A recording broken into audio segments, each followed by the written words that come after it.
What's up everyone, Eric Rossi, the guy with the eye here. Quick video, I'm just going to talk about Nikon's newest lenses announced today, May 31st, 2017, and they're what they were rumored to be for the most part, and pricing leaked and everything seems to confirm it, but we essentially have a now full frame and crop capable lens of a Nikon 8-15 f3.5 to 4.5e ED lens. So this lens is going to cost about $1,300, but once again, this is an option that you can put on full frame cameras.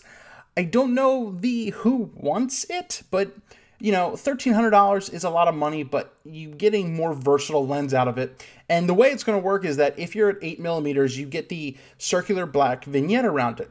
But if you're at the 15mm mark, once again on full frame, you get that more. You get essentially a whole image without that vignette on it. So keep that in mind. That's a 180-degree view when you're zoomed out.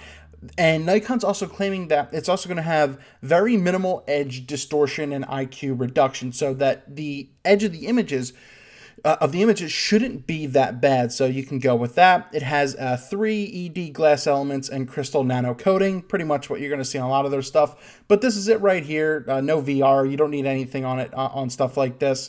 So you're seeing it right here. This is the 8mm. This is the 15mm.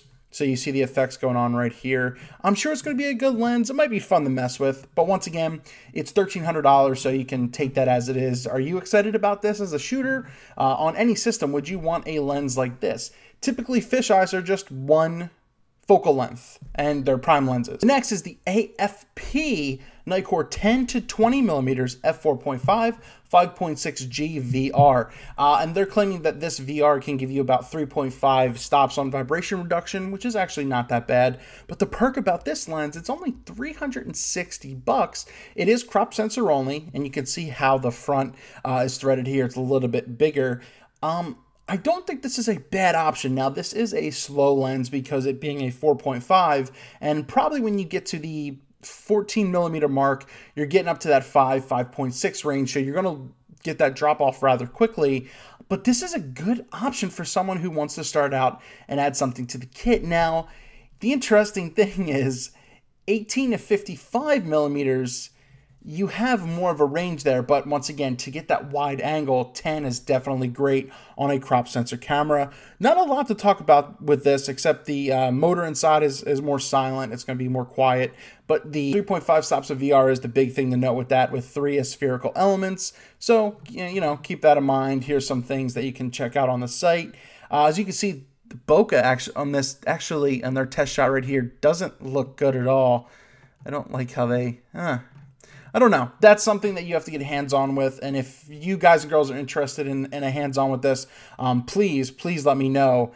We could go from here. The P is the pulse motor that they're using that makes it more quiet and smoother and etc. So you would just have to see what that does from there. Lastly, the other big breaking news is the 28mm f1.4e ED lens. So that you're going to laugh at the price. It's about $2,000.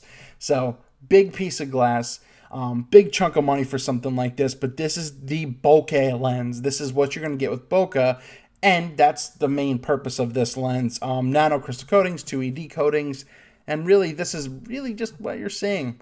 I'm sure this is an absolutely gorgeous lens. Maybe landscapes, street photography maybe, but these lenses usually are a bit longer in this range when it looks something like this, but very, very expensive. I don't know. This falls in that premium lens line with that f1.4 that Nikon's been doing recently. So not 100% sure about that lens, but I'm sure it's going to be absolutely gorgeous. It's not a portrait lens. I don't know why they're saying it as that. In my opinion, it's not. 28mm isn't necessarily the best portrait lens because of distortion, but it definitely could be great for landscapes and maybe street and stuff like that. So that are the 3 lenses that Nikon has announced. 8-15, the 10-20, and the 28 f1.4. Do any of these interest you? I think the 8-15 is interesting because it's a zoom lens that you can get for the price of $1,300, and it can be used on full frame. That's not very easy to find. But then the 10-20 as a beginner for under $400 actually isn't a bad choice. So very interesting, and it'll focus because it has the motor on it right here, and that's the big part with stuff like this on beginner bodies is you're not sure, is the beginner bodies on Nikon side don't have a built-in focusing motor, but if it's on the lens, you're safe and you're good to go. So that's the big news right here. I'm kind of excited more for the 10 to 20 for what it gives for people just getting into the game, but the 8 to 15 is actually pretty interesting. It's just $1,300 bucks. I don't know. Let me know your thoughts down below.